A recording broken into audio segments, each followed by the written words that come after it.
Here at Spencer Stuart's Marketing Officer Practice, we've been fascinated by the question of, is marketing a good start point and a good trajectory for future leaders? So we decided to explore that further with a bit of basic research around how many chief executives from FTSE 100s, Fortune 500s and private equity firms, primarily in the consumer space, had become chief executives.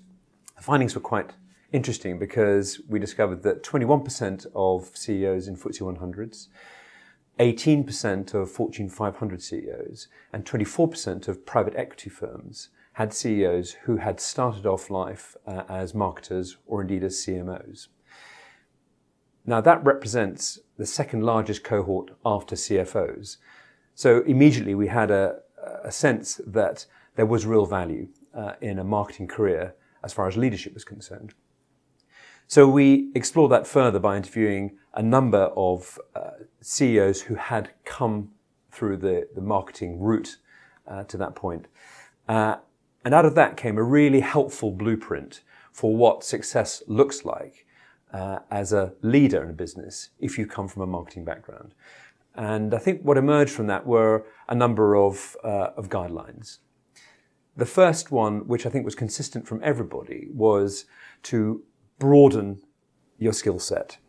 And by that could come in all sorts of different forms.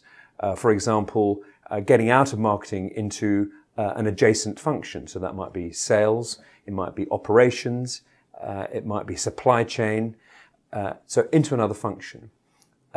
Getting experience of other markets as well, so not staying in your home market, but moving beyond that into the international scope.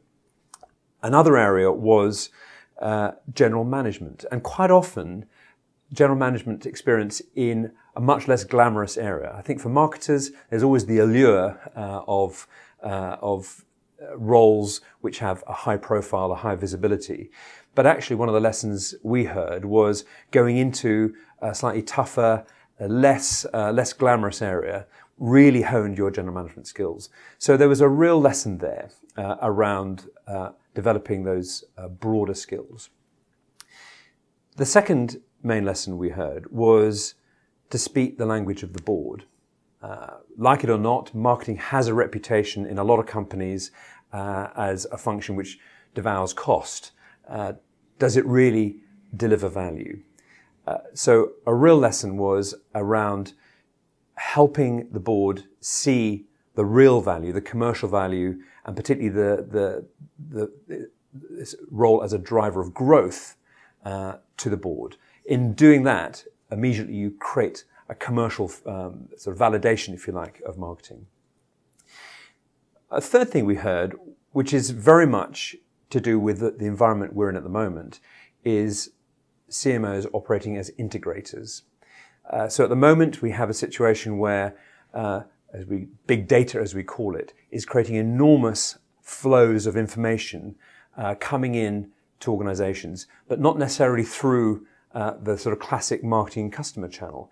They come through sales, they come through technology, through finance, and it seems to us that there's a real role here for marketers to operate as the integrators for that. And the value in terms of leadership is it in many ways forces you as a marketer to become a more objective person, to start to balance the needs and ambitions of the broader organization and harnessing that in a way that a leader has to going forward. A couple of other interesting points there were about becoming comfortable with tough decisions. Again, as a marketer, your role is to be, in many ways, an optimistic cheerleader for the brand and for the organization. And making those sort of tough, difficult decisions aren't necessarily a natural start point for many marketers. So, learning how to make those tough decisions, again, becomes an important requisite.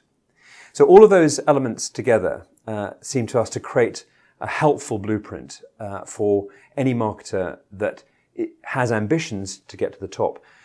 But I think the interesting thing about this is it's not just about getting to the top. If you look at all of those facets, they are actually the facets of a great marketer, a great rounded marketer who understands the commercial impact of their activities on a business.